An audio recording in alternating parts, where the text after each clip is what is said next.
আসাম জিকে বিদ্যাপীঠ ইউটিউব চেনেলত আপোনাক স্বাগতম জনাইছোঁ। আজি মাৰাথন ক্লাছৰ ছেকেণ্ড ভিডিঅ'টো লৈ আহিছোঁ। এই ভিডিঅ'টো অলৰেডি এবাৰ আপলোড কৰা হৈছিল, যদিও ইয়াত এটা প্ৰশ্নৰ উত্তৰ ভুল হৈ আছিলে, সেইবাবে মই আগৰ ভিডিঅ'টো ডিলিট কৰি দিছোঁ আৰু পুনৰ সেই ভিডিঅ'টো শুধৰাই লৈ আহিছোঁ। গতিকে ভিডিঅ'টো স্কিপ নকৰাকৈ শেষলৈকে চাব আৰু নিজে কিমানটা শুদ্ধ উত্তৰ দিলে সেইটো শেষত কমেণ্ট বক্সত জনাই দিব। আৰু যোৱা ভিডিঅ'ত মই আপোনালোকৰ বাবে এটা প্ৰশ্ন দিছিলোঁ, যাৰ শুদ্ধ উত্তৰ দিয়া প্ৰথম 10গৰাকীৰ নাম মই আজিৰ ভিডিঅ'ৰ শেষত জনাই দিম। আৰু আজিৰ ভিডিঅ'ৰ শেষত আপোনালোকৰ বাবেও এটা প্ৰশ্ন আছে, যাৰ শুদ্ধ উত্তৰ দিয়া প্ৰথম 10গৰাকীৰ নাম মই আজিৰ নিচিনাকৈ অহা ভিডিঅ'ত ঘোষণা কৰি দিম। গতিকে বেছিকৈ পলম নকৰি আৰম্ভ কৰিছোঁ আজিৰ ভিডিঅ'। আজিৰ ভিডিঅ'ৰ প্ৰথম প্ৰশ্নটো দেখাই পাইছে স্ক্ৰীনত। হুইচ ৱাজ ইণ্ডিয়াছ ফাৰ্ষ্ট টকি ফিল্ম? ভাৰতৰ প্ৰথমখন টকি চলচ্চিত্ৰ কোনখন? অপশ্যন দিছে ৰাজা হৰিশ্চন্দ্ৰ, আলমাৰা, কিষাণ কন্যা নে সন্ত টুকাৰাম। তো ইয়াৰ সঠিক উত্তৰ হ'ব অপশ্যন বি, আলমাৰা। এই যিটো আলমাৰা মুভি আছে, এইটো হৈছে ভাৰতৰ প্ৰথমটো চাউণ্ড মুভি। আৰু চনটো মনত ৰাখিব, চনটো আছিলে 1931। 1931 ইয়াক ৰিলিজ কৰা হৈছিল আৰু ফাৰ্ষ্ট টকি মুভি আছিলে।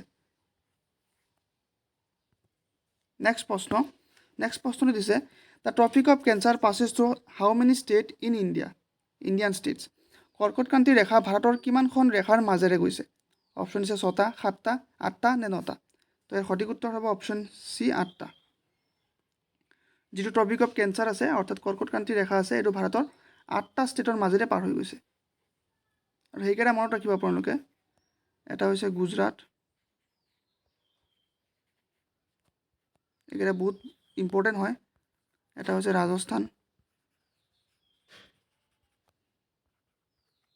এটা হৈছে মধ্যপ্ৰদেশ, ছত্তীশগড়। এনেকুৱা ধৰণৰ প্ৰশ্ন অহাৰ খুব সম্ভাৱনা আছে। কিবা এটা অপশ্যনত দি দিব আৰু সুধি দিব কোনটোৰ ওপৰেদি ট্ৰপিক অফ কেঞ্চাৰ পাৰ হৈ গৈছে বা নাই যোৱা। তো ছত্তীশগড়, ঝাৰখণ্ড, টোটেল 8টা আছে। ঝাৰখণ্ড, পিছত আছে West Bengal, 7 number Tripura, 8 number হৈছে মিজোৰাম।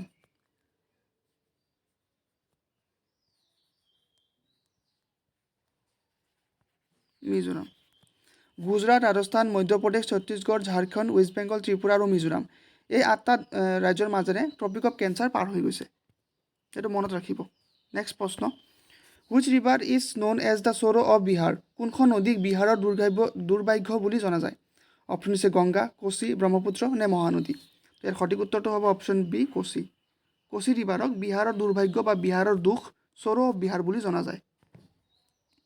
নেক্সট প্ৰশ্ন, which Assamese personality composed the anthem of Assam Sahitya Sabha? Assam সাহিত্য সভাৰ সংগীত কোনে ৰচনা কৰিছিল? অপশ্যন দিছে অম্বিকাগিৰি ৰায়চৌধুৰী, মিত্ৰদেৱ মহন্ত, লক্ষ্মীনাথ বেজবৰুৱা নে বিষ্ণু ৰাভা। আপোনালোকে হয়তো জানে, যিটো অসম সাহিত্য সভাৰ সংগীত আছে, চিৰচেনেহী মোৰ ভাষা জননী, তো সেই যিটো সংগীত আছে, সেই সংগীতটো অপশ্যন বি, মিত্ৰদেৱ মহন্তদেৱে কম্প'জ কৰিছিল, অৰ্থাৎ ৰচনা কৰিছিল। এইটো মনত ৰাখিব। এইটো লক্ষ্মীনাথ বেজবৰুৱা নহয়, কিন্তু এইটো মিত্ৰদেৱ মহন্ত হয়। নেক্সট প্ৰশ্ন, what is the largest river island in India? ভাৰতৰ আটাইতকৈ ডাঙৰ নদীদ্বীপ কোনটো? অপশ্যন দিছে শ্ৰীৰংগম, মাজুলী, ভৱানী দ্বীপ, দেৱাৰ দ্বীপ। ইয়াত কোন হৈ আছে বাৰু, এইটো কোনটো হ'ব? তো ইয়াৰ সঠিক উত্তৰ হ'ব অপশ্যন বি, মাজুলী। মাজুলী অকল ভাৰতৰে নহয়, পৃথিৱীৰ ভিতৰত আটাইতকৈ দীঘল, আটাইতকৈ ডাঙৰ, পৃথিৱীৰ ভিতৰত আটাইতকৈ ডাঙৰ নদীদ্বীপ, সেইটো হৈছে মাজুলী। ইয়াত ভাৰতত দিছে, ভাৰততো ডাঙৰ হয় আৰু পৃথিৱীৰ ভিতৰতো ডাঙৰ হয়। নেক্সট প্ৰশ্ন, who was the founder of the Mughal empire in India? ভাৰতত মোগল সাম্ৰাজ্যৰ প্ৰতিষ্ঠাপক কোন আছিল? অপশ্যন দিছে আকবৰ, বাবৰ, হুমায়ুন নে ঔৰংজেব। তো সঠিক উত্তৰ হ'ব অপশ্যন বি, বাবৰ। আপোনালোকে হয়তো জানে, যিটো 1526 ফাৰ্ষ্ট বেটেল অফ পানিপত, তাত বাবৰ জিকিছিলে আৰু ভাৰতত মোগল সাম্ৰাজ্য প্ৰতিষ্ঠা কৰিছিল। নেক্সট প্ৰশ্ন, in which year was the battle of Plassey fought? পলাশীৰ যুদ্ধ কেতিয়া হৈছিল? অপশ্যন 1757, 1764, 1857 নে 1785। তো ইয়াৰ সঠিক উত্তৰটো হ'ব অপশ্যন এ, 1757। 1757 চনত যিটো পলাচী যুদ্ধ, বেটেল অফ প্লাচি, এইটো সংঘটিত। নেক্সট প্ৰশ্নটো দিছে, হু ৰোড দ্য অৰ্থশাস্ত্ৰ? অৰ্থশাস্ত্ৰ কোনে লিখিছিল? অপশ্যন দিছে কালিদাস, চাণক্য, বিষ্ণু শৰ্মা নে বাণভট্ট। এই প্ৰশ্নটো মই যিটো অলৰেডি আগতে আপলোড কৰা আছিলে, তাত মই কালিদাস বুলি দি দিছিলোঁ, কিন্তু কালিদাস নহয়, to my mistake, I am sorry for that. But ইয়াৰ শুদ্ধ উত্তৰটো হ'ব অপশ্যন বি চাণক্য। সকলোৱে জানে এইটো চাণক্য হ'ব। অপশ্যন বি অৰ্থশাস্ত্ৰ চাণক্য লিখিছিল। আৰু আপোনালোকক আৰু এটা কথা মনত ৰাখিব, চাণক্যক কৌটিল্য বুলি জনা যায়। কৌটিল্য, অপশ্যনত কৌটিল্য থাকিব পাৰে, কৌটিল্য থাকিব পাৰে বা বিষ্ণুগুপ্ত থাকিব পাৰে। বিষ্ণুগুপ্ত একেজন মানুহে হয়, নাম তিনিটা, চাণক্য, কৌটিল্য বা বিষ্ণুগুপ্ত। তেওঁ এই অৰ্থশাস্ত্ৰটো লিখিছিলে, এইটো মনত ৰাখিব। নেক্সট প্ৰশ্ন, who was the first Indian to win a Nobel prize? প্ৰথম ভাৰতীয় নোবেল বিজয়ী কোন? অপশ্যন দিছে Rabindranath Thakur, C V Raman, mother Teresa নে অমৃত্য সেন। তো ইয়াৰ সঠিক উত্তৰটো হ'ব অপশ্যন এ ৰবীন্দ্ৰনাথ ঠাকুৰ। কবিগুৰু ৰবীন্দ্ৰনাথ ঠাকুৰ হৈছে ভাৰতৰ প্ৰথমগৰাকী ব্যক্তি যিয়ে নোবেল বঁটা লাভ কৰিছিলে। আৰু ইয়াত মেইনলি আপোনালোকে চনটো মনত ৰাখিব। চনটো আছিলে 1913 চনত। 1913 চনত তেওঁ গীতাঞ্জলিৰ কাৰণে নোবেল বঁটা লাভ কৰিছিলে। নেক্সট প্ৰশ্নটো দিছে, হু is the head of the Indian arm forces? ভাৰতীয় সশস্ত্ৰ বাহিনীৰ প্ৰধান কোন? অপশ্যন দিছে প্ৰধানমন্ত্ৰী, ৰাষ্ট্ৰপতি, ৰক্ষা মন্ত্ৰী নে সেনাপ্ৰধান। তো ইয়াৰ সঠিক উত্তৰটো হ'ব অপশ্যন বি প্ৰেচিডেণ্ট। ভাৰতৰ ৰাষ্ট্ৰপতি হৈছে যি ইণ্ডিয়ান আৰ্ম ফ'ৰ্চ আছে তাৰ প্ৰধান। নেক্সট প্ৰশ্ন, how many member are there in a Rajya Sabha? ৰাজ্যসভাত কিমানগৰাকী সদস্য থাকে? অপশ্যন দিছে 245, 250, 275 নে 300। প্ৰশ্নটো ভালকৈ চাই ল'ব এবাৰ, ইয়াত ৰাজ্যসভাৰ কথা সুধিছে। তো সেইকাৰণে ইয়াৰ সঠিক উত্তৰ হ'ব অপশ্যন বি 250। বৰ্তমান ৰাজ্যসভাত 250টা ছিট আছে। আৰু ইয়াত অসমৰ পৰা আছে 7টা, আপোনালোকে হয়তো জানে অসমৰ পৰা 7টা আছে। আৰু চবতকৈ বেছি আছে ইউপিৰ পৰা, চবতকৈ বেছি ইউপিৰ পৰা আছে। আৰু অসমৰ পৰা তাত 7টা ছিট আছে। নেক্সট প্ৰশ্ন, which article of the Indian constitution deals with emergency provisions? ভাৰতীয় সংবিধানৰ কোনটো অনুচ্ছেদত জৰুৰীকালীন ব্যৱস্থা আলোচনা কৰা হৈছে? অপশ্যন দিছে আৰ্টিকেল 352, আৰ্টিকেল 370, আৰ্টিকেল 243 নে আৰ্টিকেল 280। তো ইয়াৰ সঠিক উত্তৰ হ'ব অপশ্যন এ আৰ্টিকেল 252। আৰ্টিকেল 252ত যিটো নেশ্যনেল ইমাৰ্জেঞ্চি কথা আছে বা জৰুৰীকালীন ব্যৱস্থা, বা যিটো ইংলিছত নেশ্যনেল ইমাৰ্জেঞ্চি বুলি কয়, ইমাৰ্জেঞ্চি প্ৰভিজন বা নেশ্যনেল ইমাৰ্জেঞ্চি, যিটো ভাৰতত মাত্ৰ এবাৰহে লাগিছে এতিয়ালৈকে। এইটো সুধি দিব পাৰে যে ভাৰতত নেশ্যনেল ইমাৰ্জেঞ্চি কেইবাৰ লাগিছে, সেইটো হ'ব এবাৰ লাগিছে। এইটো হয়তো জানে। আৰু চনটো আছিলে 1975। তেতিয়া প্ৰধানমন্ত্ৰী আছিলে ইন্দিৰা গান্ধী। নেক্সট প্ৰশ্ন, what is the minimum age required to become the president of India? ভাৰতৰ ৰাষ্ট্ৰপতি হোৱাৰ বাবে ন্যূনতম বয়স কিমান? অপশ্যন 30 বছৰ, 35 বছৰ, 40 বছৰ নে 45 বছৰ। তো সঠিক উত্তৰটো হ'ব অপশ্যন বি 35 ইয়াৰ্ছ। ভাৰতৰ ৰাষ্ট্ৰপতি হ'বলৈ ন্যূনতম অৰ্থাৎ কমেও 35 ইয়াৰ্ছ হ'ব লাগিব। নেক্সট প্ৰশ্ন, who was the first women prime minister of India? ভাৰতৰ প্ৰথমগৰাকী মহিলা প্ৰধানমন্ত্ৰী কোন আছিল? অপশ্যন দিছে ইন্দিৰা গান্ধী, প্ৰতিভা পাটিল, সুষমা স্বৰাজ নে সৰোজিনী নাইডু। তো সঠিক উত্তৰটো হ'ব অপশ্যন এ ইন্দিৰা গান্ধী। ইন্দিৰা গান্ধী হৈছে ভাৰতৰ প্ৰথমগৰাকী মহিলা প্ৰধানমন্ত্ৰী। নেক্সট প্ৰশ্ন, what is India's rank in the world in terms of GDP? মুঠ GDP অনুসৰি ভাৰতত বিশ্বৰ স্থান কিমান? মানে ভাৰতৰ স্থান কিমান এইটো সুধিছে গোটেই বিশ্বৰ ভিতৰত ইন টাৰ্মছ অফ GDPৰ ক্ষেত্ৰত। তো ইয়াৰ সঠিক উত্তৰ হ'ব অপশ্যন বি 5th। আপোনালোকে হয়তো জানে 5th লাৰ্জেষ্ট GDP কাণ্ট্ৰি হয় ইণ্ডিয়া, 5th লাৰ্জেষ্ট ইকনমি হয়। তো এইটো 5th হ'ব। নেক্সট প্ৰশ্ন, who build the Gol Gumbaz in Bijapur? বিজাপুৰত গোল গম্বজ কোনে নিৰ্মাণ কৰিছিল? অপশ্যন দিছে ইব্ৰাহিম আদিল শ্বাহ, মহম্মদ আদিল শ্বাহ, শ্বেৰ শ্বাহ ছুৰী নে আকবৰ। তো ইয়াৰ সঠিক উত্তৰটো হ'ব অপশ্যন বি মহম্মদ আদিল শ্বাহ। এইটো আকবৰ বা শ্বেৰ শ্বাহ ছুৰী বুলি নিদিব। যিটো বিজাপুৰত গোল গম্বজ আছে সেইটো মহম্মদ আদিল শ্বাহে এইটো নিৰ্মাণ কৰিছিলে। নেক্সট প্ৰশ্ন, what is the largest public sector bank in India? ভাৰতৰ আটাইতকৈ ডাঙৰ চৰকাৰী বেংক কোনটো? এইটো কোন হৈ আছে, টাইপিং মিষ্টেক হৈছে, এইটো কোনটো হ'ব? ভুলতে কোন হৈ গ'ল, যি কি নহওক। অপশ্যন দিছে PNB, SBI, BOB নে কানাড়া বেংক। তো সঠিক উত্তৰটো হ'ব option B State Bank of India. State Bank of India হৈছে ভাৰতৰ আটাইতকৈ ডাঙৰ চৰকাৰী বেংক। নেক্সট প্ৰশ্ন, who introduced GST in India? ভাৰতত GST কোনে চালু কৰিছিল? অপশ্যন দিছে অটল বিহাৰী বাজপেয়ী, ডক্টৰ মনমোহন সিং, নৰেন্দ্ৰ মোদী নে ইন্দিৰা গান্ধী। তো ইয়াৰ সঠিক উত্তৰটো হ'ব অপশ্যন চি নৰেন্দ্ৰ মোদী। বৰ্তমান ভাৰতৰ প্ৰাইম মিনিষ্টাৰ নৰেন্দ্ৰ মোদীয়ে যি GST আছিলে সেইটো চালু কৰিছিলে।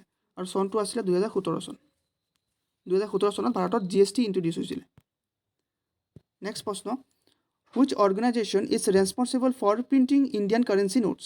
ভাৰতীয় মুদ্ৰা ছপাৰ দায়িত্ব কোন সংগঠনৰ? অপশ্যন দিছে SBI, নীতি আয়োগ, RBI নে SEBI। ইয়াৰ সঠিক উত্তৰটো হ'ব option C reserve Bank of India. আমাৰ ভাৰতত যিমানে নোট কাৰেঞ্চি আছে এই গোটেইখিনি RBIয়ে ছপে। নেক্সট প্ৰশ্ন, নেক্সট প্ৰশ্নটো সুধিছে what is the total length of India's coast line ভাৰতৰ উপকূলৰ মুঠ দৈৰ্ঘ্য কিমান অপশ্যনকেইটা চাই ল'ব ইয়াৰ পৰা সঠিক উত্তৰটো হ'ব অপশ্যন বি 7,516 কিলোমিটাৰ 7,516 কিলোমিটাৰ হৈছে ভাৰতৰ মুঠ উপকূল ৰেখাৰ দৈৰ্ঘ্য আৰু আটাইতকৈ বেছি আছে আপোনালোকে হয়তো জানে আটাইতকৈ বেছি কোষ্ট লাইন থকা ৰাজ্যটো হৈছে গুজৰাট য'ত 1600 মিটাৰ আছে অকল গুজৰাটে 1600 মিটাৰ আছে টোটেলটো হৈছে 7,516 কিলোমিটাৰ নেক্সট প্ৰশ্ন which Indian leader is known as the frontier Gandhi সীমান্ত গান্ধী নামেৰে কোনজন নেতা জনাজাত অপশ্যন দিছে সুভাষ চন্দ্ৰ বোস খান আব্দুল গফৰ খান লালা ৰাজপথ ৰায় নে বাল গংগাধৰ তিলক তো সঠিক উত্তৰটো হ'ব অপশ্যন বি খান আব্দুল গফৰ খান খান আব্দুল গফৰ খানক এই সীমান্ত গান্ধী অৰ্থাৎ ফ্ৰণ্টিয়াৰ গান্ধী হিচাপে জনা যায় নেক্সট প্ৰশ্ন which is the largest river basin in India ভাৰতৰ আটাইতকৈ ডাঙৰ নদী উপত্যকা কোনটো অপশ্যন দিছে Ganga basin Brahmaputra basin Godavari basin নে কৃষ্ণা বেচিন তো ইয়াৰ সঠিক উত্তৰ হ'ব অপশ্যন এ গংগা বেচিন গংগা উপত্যকা হৈছে ভাৰতৰ আটাইতকৈ ডাঙৰ নদী উপত্যকা নেক্সট প্ৰশ্ন which is the largest plateau in India ভাৰতৰ আটাইতকৈ ডাঙৰ মালভূমি কোনটো অপশ্যন দিছে Deccan plateau Malwa plateau Chota Nagpur plateau নে মেঘালয়া প্লেটু তো ইয়াৰ সঠিক উত্তৰটো হ'ব অপশ্যন এ ডেক্কান প্লেটু যিটো ডেক্কান প্লেটু আছে এইটো হৈছে ভাৰতৰ আটাইতকৈ ডাঙৰ প্লেটু অৰ্থাৎ মালভূমি নেক্সট প্ৰশ্ন which state has the longest coastline in India ভাৰতৰ কোনখন ৰাজ্যৰ উপকূলৰ দৈৰ্ঘ্য আটাইতকৈ বেছি মই অলপ আগতে কৈ আহিলোঁ এইটো অভিয়াছলি অপশ্যন ডি হ'ব গুজৰাট আপোনালোকে এই দৈৰ্ঘ্যটো মনত ৰাখিব এইটো 1600 মিটাৰ এইটো হৈছে আটাইতকৈ দৈৰ্ঘ্য আৰু আটাইতকৈ যদি চুটি সোধে যে আটাইতকৈ ভাৰতৰ কোনখন ৰাজ্যৰ উপকূলৰ ৰেখা আটাইতকৈ চুটি তেতিয়াহ'লে হ'ব গোৱা আৰু ইয়াৰ হ'ব 118 কিলোমিটাৰ কিছুমানত 117 বুলিও পোৱা যায় 117 বা 118 এই দুইটাই পোৱা যায় তো চাব কোনটো অপশ্যনত আছে নেক্সট প্ৰশ্ন which was the first capital of Mughal empire Mughal সাম্ৰাজ্যৰ প্ৰথম ৰাজধানী কি আছিল অপশ্যন দিছে আগ্ৰা দিল্লী ফতেহপুৰ চিক্ৰী নে কাবুল তো ইয়াৰ সঠিক উত্তৰটো হ'ব অপশ্যন এ আগ্ৰা আগ্ৰা হৈছে মোগল সাম্ৰাজ্যৰ প্ৰথমটো ৰাজধানী ভাৰতত নেক্সট প্ৰশ্ন who was the last ruler of Maurya dynasty Maurya সাম্ৰাজ্যৰ অন্তিম ৰজা কোন আছিল অপশ্যন দিছে চন্দ্ৰগুপ্ত মৌৰ্য অশোক বৃহদ্ৰথ নে বিন্দুচাৰা তো ইয়াৰ সঠিক উত্তৰ হ'ব অপশ্যন চি বৃহদ্ৰথ বৃহদ্ৰথ হৈছে মৌৰ্য সাম্ৰাজ্যৰ অন্তিমজন ৰজা আৰু বৃহদ্ৰথক আপোনালোকে হয়তো জানে মই ৰিভিজন ক্লাছত অলৰেডি কৈ আহিছোঁ বৃহদ্ৰথক পুষ্যমিত্ৰ শুংগাই তেওঁক হত্যা কৰিছিল পুষ্যমিত্ৰ শুংগাই তেওঁক হত্যা কৰিছিল আৰু তেওঁ হত্যা কৰি পেলাই শুংগা ডাইনেষ্টি ভাৰতত এষ্টাব্লিছ কৰিছিল মানে শুংগা বংশ পুষ্যমিত্ৰ শুংগাই এই বৃহদ্ৰথক হত্যা কৰিছিল আৰু হত্যা কৰি পেলাই তেওঁ ভাৰতত শুংগা ডাইনেষ্টি এষ্টাব্লিছ কৰিছিল তো তেনেকৈ মনত ৰাখিব চেষ্টা কৰিব নেক্সট প্ৰশ্ন the Simon commission came to India in which year Simon আয়োগ কোন বছৰত ভাৰতত আহিছিল অপশ্যন দিছে 1920 1928 1935 নে 1942 তো সঠিক উত্তৰ হ'ব অপশ্যন বি 1928 আৰু কিয় আহিছিলে কোন কোন আহিছিলে এইটো মই প্ৰিভিয়াছ ভিডিঅ'ত যিবিলাক ৰিভিজন ক্লাছ আছে তাতে মই ডিছকাছ কৰিছোঁ গতিকে আজি আৰু মই বেছিকৈ কৈ নাথাকোঁ ডাইৰেক্ট প্ৰশ্নটো পঢ়িম আৰু এনচাৰ দি যাম নেক্সট প্ৰশ্ন who establish the Indian National Army ভাৰতীয় জাতীয় সেনা কোনে প্ৰতিষ্ঠা কৰিছিল অপশ্যন দিছে মহাত্মা গান্ধী সুভাষ চন্দ্ৰ বোস ভগত সিং নে জৱাহৰলাল নেহৰু তো ইয়াৰ সঠিক উত্তৰ হ'ব অপশ্যন বি সুভাষ চন্দ্ৰ বোস কিন্তু আপোনালোকে কিছুমান জেগাত কেপ্টেইন মই গুচাই লৈছোঁ কিছুমান জেগাত কেপ্টেইন মোহন সিং বুলি পাব মোহন সিং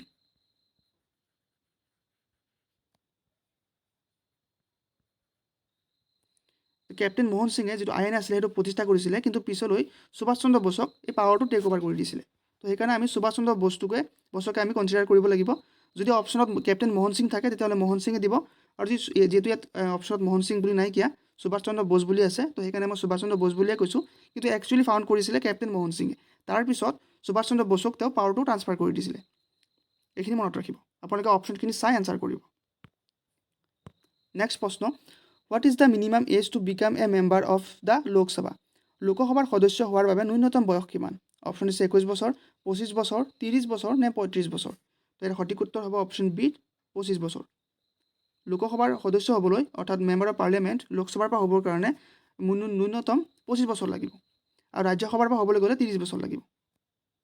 এইটো মনত ৰাখিব, লোকসভাৰ পৰা হ'ব গ'লে 25 বছৰ আৰু ৰাজ্যসভাৰ পৰা হ'ব গ'লে তেতিয়া 30 বছৰ লাগিব। লগতে যদি আপোনাক আছাম পুলিচ কমপ্লিট চিলেবাছৰ PDF লাগে, য'ত টোটেল 2500+ MCQ আছে উত্তৰৰ সৈতে, য'ত আছাম পুলিচৰ কমপ্লিট চিলেবাছৰ সকলো subject like Assam history, Assam geography, Indian history, art and culture, sports, polity, economics, English grammar, maths আৰু ৰিজনিং, এই সকলো ছাবজেক্টৰ MCQ আছে উত্তৰৰ সৈতে। যদি আপোনাক লাগে তেতিয়াহ'লে স্ক্ৰীনত দিয়া নাম্বাৰত 99 ৰুপি পে' কৰি পেলাই এইটো নাম্বাৰতে হোৱাটছআপ আছে, তাতে স্ক্ৰীনশ্বটটো পঠাই দিয়ক। আপোনাক ইমিডিয়েটলি PDFটো পঠাই দিয়া হ'ব। যিহেতু পৰীক্ষাৰ আৰু বেছি দেৰি নাইকিয়া, তো আপোনালোকে আৰু বেছি দেৰি নকৰিব, কাৰণ আপোনালোকে নিজেও পঢ়িব লাগিব।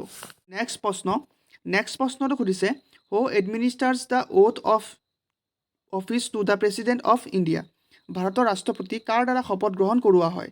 অপশ্যন দিছে prime minister of India, chief justice of India, speaker of Lok Sabha, vice president of India. এই প্ৰশ্নটো মই যোৱা ভিডিঅ'টো দিছোঁ, তো বহুতে ভাবিব চাগে যে ৰিপিটেড কুৱেশ্যন কিয় দিয়া আছে। এনেকুৱা ধৰণৰ প্ৰশ্ন বহুতেই ইম্পৰ্টেণ্ট হয়, যাতে আপোনালোকৰ খেলিমেলি নহওক সেইটো কাৰণে মই বাৰে বাৰে আনিব চেষ্টা কৰোঁ, যাতে আপোনালোকে পৰীক্ষাত ভুল কৰি থৈ নাহে। তো ইয়াৰ সঠিক উত্তৰটো হ'ব option B, chief justice of India. Chief justice of ইণ্ডিয়াৰ দ্বাৰা ভাৰতৰ ৰাষ্ট্ৰপতিক শপত গ্ৰহণ কৰোৱা হয়। নেক্সট প্ৰশ্ন, which article of the Indian constitutions deals with the formation of new states?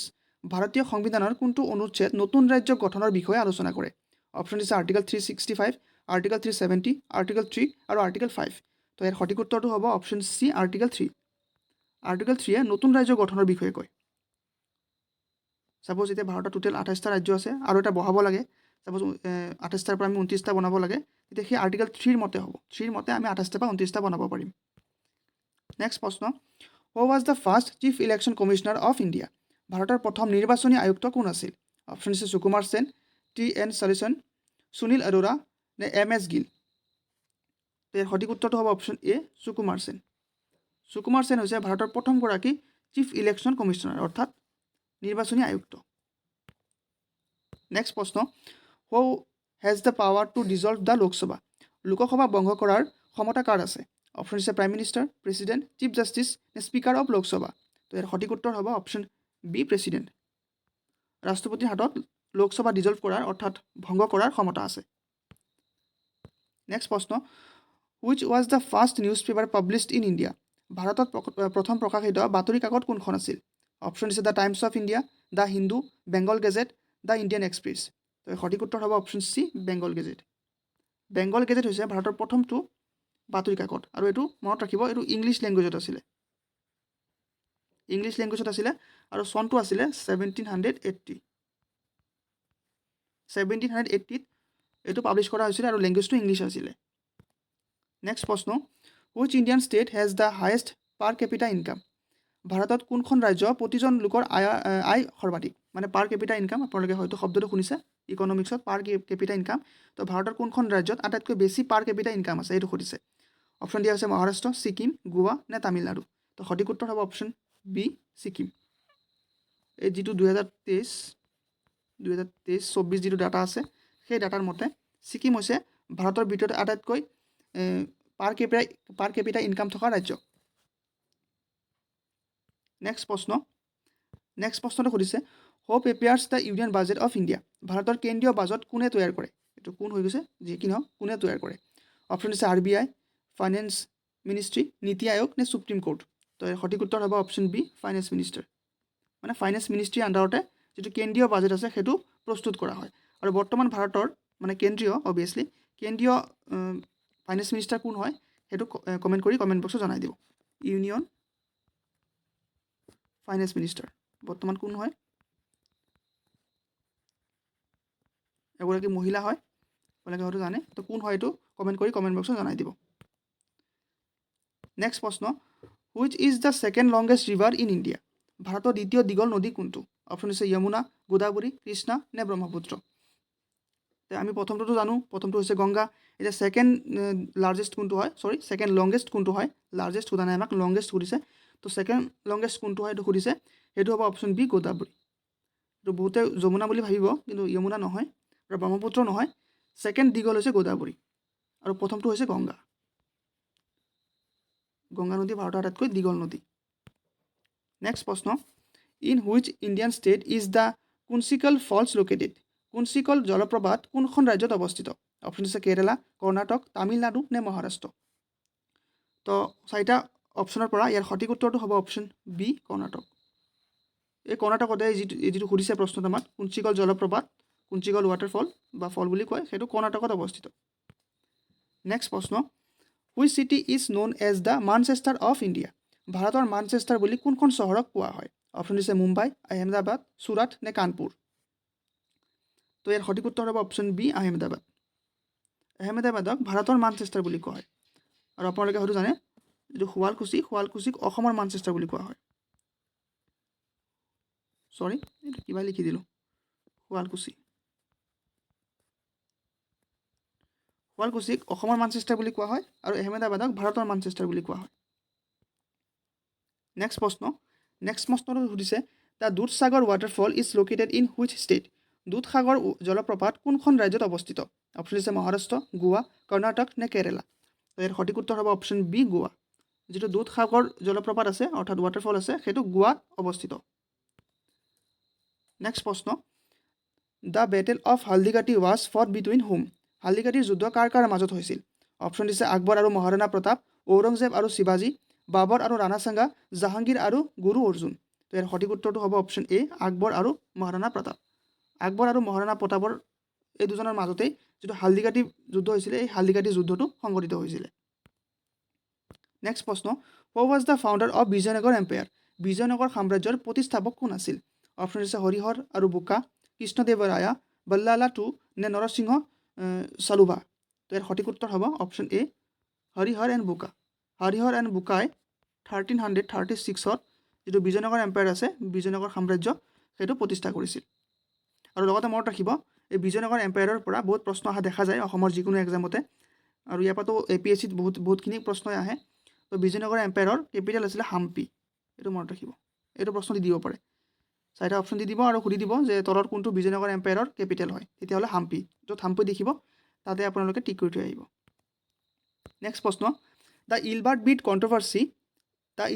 Bill controversy টুক place in which year Ilbert বিধেয়ক কোন বছৰত উত্থাপন হৈছিল অপশ্যন আছে 1878 1883 1890 নে 1905 তো সঠিক উত্তৰটো হ'ব অপশ্যন বি 1883 চনত যিটো ইলবাৰ্ট বিল কণ্ট্ৰভাৰ্চি হৈছিলে সেইটো সংঘটিত হৈছিলে নেক্সট প্ৰশ্ন who was the first Indian to win N individual Olympic gold medal ব্যক্তিগত শাখাত অলিম্পিকত সোণৰ পদক লাভ কৰা প্ৰথমগৰাকী ভাৰতীয় কোন অপশ্যন আছে অভিনৱ বিন্দ্ৰা মিলখা সিং PT উষা নে লিয়েণ্ডাৰ পেইছ তো ইয়াৰ সঠিক উত্তৰ হ'ব অপশ্যন এ অভিনৱ বিন্দ্ৰা আৰু ইয়াত মনত ৰাখিবলগীয়া কথা হৈছে যিটো 2008 চনত যিটো বেইজিং অলিম্পিক আছিলে অলিম্পিকত এই অভিনৱ বিন্দ্ৰাই 10 মিটাৰ এয়াৰ পিষ্টল এনেকৈ সুধি দিব পাৰে যে অভিনৱ বিন্দ্ৰা কোনটো খেলৰ সৈতে জড়িত তো শ্বুটিং হ'ব এইটো 10 মিটাৰ এয়াৰ পিষ্টল শ্বুটিঙত তেওঁ গ'ল্ড মেডেল লাভ কৰিছিলে 2008 চনটো মনত ৰাখিব আৰু হৈছিলে বেইজিঙত চীনৰ ৰাজধানী বেইজিং আৰু বেইজিঙতে অনুষ্ঠিত হৈছিলে নেক্সট প্ৰশ্ন who was the founder of the Chola dynasty Chola ৰাজবংশৰ প্ৰতিষ্ঠাপক কোন আছিল অপশ্যন দিছে ৰাজা চোলা কাৰিকাল চোলা ৰাজেন্দ্ৰ চোলা নে বিজয়ালয়া চোলা তো ইয়াৰ সঠিক উত্তৰটো হ'ব অপশ্যন ডি বিজয়ালয়া চোলা যিজন বিজয়ালয়া চোলা আছে তেওঁ হৈছে এই চোলা ডাইনেষ্টিৰ বা চোলা ৰাজবংশৰ প্ৰতিষ্ঠাপক নেক্সট প্ৰশ্ন the third battle of Panipat was fought in which year তৃতীয় পানিপটৰ যুদ্ধ কোন বছৰত হৈছিলে আমি সকলোৱে জানো পানিপটত টোটেল 3টা যুদ্ধ হৈছে তো যিটো 3 নম্বৰ যুদ্ধ সেইটো কোনটো চনত হৈছে এইটো সুধিছে আমাক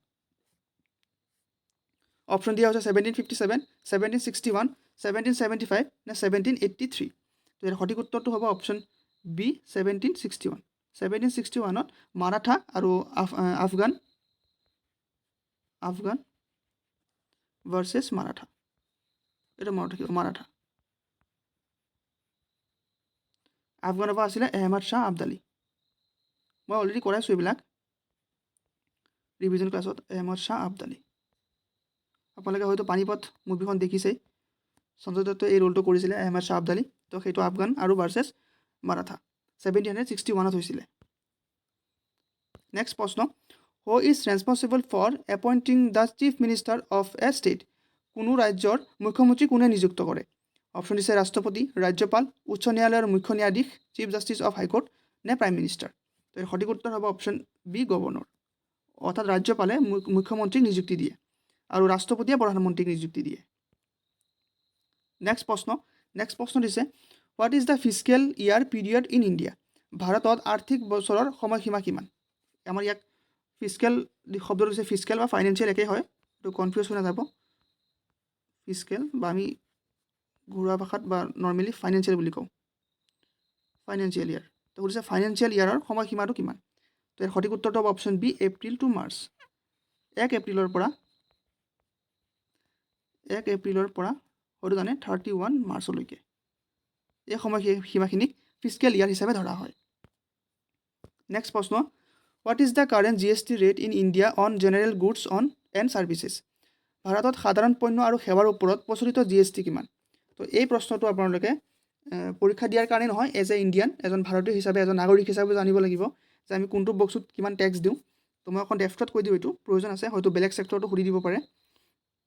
আপোনালোকে হয়তো জানে GST ৰিচেণ্টলি চেঞ্জ কৰা হৈছে, আগতে বেলেগ কিবা আছিলে, এতিয়া চেঞ্জ কৰি বেলেগ কিবা দিয়া হৈছে। তো মই যিটো নিউ আপডেট সেইটো দি আছোঁ, যিটো আপোনালোকে আমি যিটো বেছিক নেচেচিটি যিবিলাক আমি সামগ্ৰী কিনো, বেছিক নেচেচিটি, তাৰ কাৰণে আমি 5% টেক্স দিব লাগে। মানে ইয়াৰ শুদ্ধটো অপশ্যন চি হ'ব, অপশ্যন এ হ'ব 5%। আমাক যিটো সুধিছে এইটো 5 হ'ব। আৰু যিটো আমি ষ্টেণ্ডাৰ্ড গুডছ কিনো, যিবিলাক ষ্টেণ্ডাৰ্ড সামগ্ৰী, তাৰ কাৰণে আমি দিব লাগিব 12% GST। যিবিলাক বেছিক নেচেচিটি যেনেকৈ আপুনি ফুড, খোৱা কিবা বস্তু, ৱাটাৰ, এইবিলাক বেছিক নেচেচিটি হয়। আৰু যিটো ষ্টেণ্ডাৰ্ড গুডছ সেইবিলাকত আপুনি ক'ব পাৰে বাটাৰ অকল ষ্টেণ্ডাৰ্ড গুডছ হয়। বাটাৰ, ঘি, মানে ঘিউ আৰু অসমীয়াত হ'লে ঘিউ হ'ব, ঘি, এইবিলাক ষ্টেণ্ডাৰ্ড গুডছত পৰে, তাৰ কাৰণে আমি 12% দিব লাগে। আৰু যিবিলাক বেছিক হয় সেইবিলাকৰ কাৰণে 5% দিব লাগে। আৰু যিবিলাক মষ্ট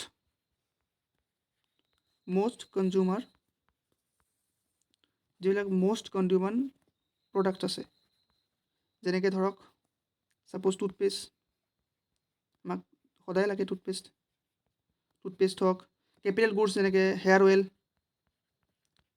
সেইবিলাকৰ কাৰণে আমি দিব লাগিব 18% GST। 18% GST দিব লাগে। আৰু যিবিলাক লাক্সাৰী গুড আছে, যিবিলাক গুডছ আছে যেনেকৈ ধৰক AC, এয়াৰ কণ্ডিশ্যনাৰ, আমাৰ ঘৰত AC আছে, ফ্ৰিজ আছে, এইবিলাকতো লাক্সাৰিজ হয়, বা কিবা দামী গাড়ী আছে, তাৰ কাৰণে আমি দিব লাগিব 28% GST। তো এইখিনি মনত ৰাখিব, আমি কোনটো বস্তুৰ কাৰণে কিমান GST পে' কৰোঁ। হয়তো মই প্ৰশ্নটো লৈ আহিছোঁ যে সাধাৰণ পণ্য আৰু সেৱা, মানে জেনেৰেল গুডছ এণ্ড ছাৰ্ভিচেছ, হয়তো তাত লাক্সাৰিজ দি দিব পাৰে, ষ্টেণ্ডাৰ্ড গুডছ দি দিব পাৰে, তেনেকৈ বেলেগ বেলেগ হ'ব। তো আৰু এইটো প্ৰশ্নৰ শুদ্ধ উত্তৰ হ'ব অপশ্যন এ, 5%। নেক্সট প্ৰশ্ন the Reserve Bank of India was nationalised in which year? Reserve Bank of ইণ্ডিয়াক কোন বছৰত ৰাষ্ট্ৰীয়কৰণ কৰা হৈছিল? অপশ্যন দিছে 1947, 1949, 1952 নে 1955? তো এই সঠিক উত্তৰটো হ'ব অপশ্যন বি, 1949ত। 1949ত যিটো ৰিজাৰ্ভ বেংক অফ ইণ্ডিয়া আছে সেইটোক নেশ্যনেলাইজ কৰি দিয়া হৈছিল, অৰ্থাৎ ৰাষ্ট্ৰীয়কৰণ কৰি দিয়া হৈছিল। আগতে প্ৰাইভেট আছিলে, তাৰপিছত মানে 1935ত প্ৰতিষ্ঠা হৈছিলে, আৰু 1935ৰ পৰা 1949লৈকে এইটো আছিলে প্ৰাইভেট। তাৰপিছত 1949ত ইয়াক নেশ্যনেলাইজ কৰি দিয়া হ'ল, ৰাষ্ট্ৰীয়কৰণ কৰি দিয়া হ'ল। নেক্সট প্ৰশ্ন who was the first governor of RBI? ভাৰতৰ ৰিজাৰ্ভ বেংকৰ প্ৰথম গভৰ্ণৰ কোন আছিল? অপশ্যন দিছে CD দেশমুখ, অপছবৰ্ণ স্মিথ, বেনেগাল ৰামা ৰাও নে ৰঘুৰাম ৰাজন? তো ইয়াৰ সঠিক উত্তৰটো হ'ব অপছবৰ্ণ স্মিথ আছিলে RBIৰ প্ৰথমগৰাকী গভৰ্ণৰ, অৰ্থাৎ গভৰ্ণৰ। নেক্সট প্ৰশ্ন what is the total number of union territories in India as of 2024? 2024 অনুসৰি ভাৰতত মুঠ কিমানখন কেন্দ্ৰীয় শাসিত অঞ্চল আছে? অপশ্যন আছে 7টা, 8টা, 9টা নে 10টা? তো ইয়াৰ সঠিক উত্তৰ হ'ব অপশ্যন বি, 8টা। আপোনালোকে 9টা বুলি নক'ব, কাৰণ 2024 চনত আমাৰ যিজন হোম মিনিষ্টাৰ আছে অমিত শ্বাহ, তেওঁ কৈছিলে যিটো হায়দৰাবাদ আছে, হায়দৰাবাদক ইউনিয়ন টেৰিটৰি হিচাপে ঘোষণা কৰা হ'ব বুলি কৈছিলে, কিন্তু এতিয়ালৈকে ঘোষণা কৰা হোৱা নাই। গতিকে আমি 8টা বুলিয়ে ক'ব লাগিব, 9টা ক'ব নোৱাৰোঁ। যিদিনাখন ঘোষণা কৰা হ'ব অফিচিয়েলি, সিদিনাখন আমি 9টা বুলি ক'ব পাৰিম। বাট বৰ্তমানলৈকে 8টাই আছে আৰু পৰীক্ষাত আহিলে 8টা বুলিয়ে ক'ব। নেক্সট প্ৰশ্ন, the Sundarbans mangrove forest located in which state? Sundarban কোনখন ৰাজ্যত অৱস্থিত? অপশ্যন দিছে উৰিষ্যা, পশ্চিমবংগ, গুজৰাট নে অন্ধ্ৰপ্ৰদেশ। তো সঠিক উত্তৰটো হ'ব অপশ্যন বি, ৱেষ্ট বেংগল। পশ্চিমবংগত যিটো সুন্দৰবন আছে সেইটো লোকেটেড, সুন্দৰবন ডেল্টা। নেক্সট প্ৰশ্ন, which is the longest national highway in India? ভাৰতৰ আটাইতকৈ দীঘল ৰাষ্ট্ৰীয় ঘাইপথ কোনটো? তো ইয়াত দি আছে NH44, NH48, NH16 নে NH27। তো সঠিক উত্তৰটো হ'ব অপশ্যন এ, NH44। যিটো NH44 আছে সেইটো হৈছে ভাৰতৰ আটাইতকৈ দীঘল ৰাষ্ট্ৰীয় ঘাইপথ। আৰু এইটো মনত ৰাখিব, এইটো শ্ৰীনগৰৰ পৰা শ্ৰীনগৰ টু কন্যাকুমাৰীলৈকে আছে। শ্ৰীনগৰ টু কন্যাকুমাৰী, আৰু এইটো নেশ্যনেল হাইৱে আটাইতকৈ দীঘল হয় ভাৰতৰ ভিতৰত। নেক্সট প্ৰশ্ন, who was the founder of the Lodi dynasty? Lodi বংশৰ প্ৰতিষ্ঠাপক কোন আছিল? অপশ্যন দিছে চিকান্দাৰ লোডি, বেহলেল লোডি, ইব্ৰাহিম লোডি নে দৌলত খান লোডি। তো ইয়াৰ সঠিক উত্তৰটো হ'ব অপশ্যন বি, বেহলেল লোডি। বেহলেল লোডি আছিলে এই লোডি বংশৰ প্ৰতিষ্ঠাপক, আৰু শেষ ৰজা আছিলে ইব্ৰাহিম লোডি। আৰু 1526 চনত মই কৈছিলোঁ অলপ আগতে, 1526 চনত বাবৰৰ লগত তেওঁ পানীপথৰ প্ৰথম যুদ্ধত ভাগ লৈছিলে। নেক্সট প্ৰশ্ন, which Indian state has the highest number of wild life sanctuaries? ভাৰতৰ কোনখন ৰাজ্যত বন্যপ্ৰাণী অভয়াৰণ্য আটাইতকৈ বেছি আছে? অপশ্যন দিছে আন্দামান এণ্ড নিকোবৰ আইলেণ্ড, কৰ্ণাটকা, মহাৰাষ্ট্ৰ নে ৰাজস্থান। তো আপোনালোকে প্ৰশ্নটো ভালকৈ পঢ়ি ল'ব। ইয়াত কৈছে ভাৰতৰ ৰাজ্য বুলি কৈছে। ৰাজ্য বুলি ক'লে আমি আন্দামান নিকোবৰ দিব নোৱাৰোঁ, কাৰণ আন্দামান নিকোবৰটো ৰাজ্য নহয়। এনেই চাবলৈ গ'লে আন্দামান নিকোবৰ চবতকৈ বেছি আছে। আন্দামান নিকোবৰত 96খন আছে, 96খন ৱাইল্ড লাইফ চেঞ্চুৰী আছে। কিন্তু যিটো আমাৰ প্ৰশ্নত ৰাজ্য বুলি সুধিছে, তো আমি আন্দামান নিকোবৰ যদিও বেছি আছে আমি ক'ব নোৱাৰোঁ। সেইকাৰণে ইয়াৰ সঠিক উত্তৰটো হ'ব অপশ্যন চি, মহাৰাষ্ট্ৰ। মহাৰাষ্ট্ৰত 49টা আছে। হ'লেও আমি ক'ব লাগিব কিয়?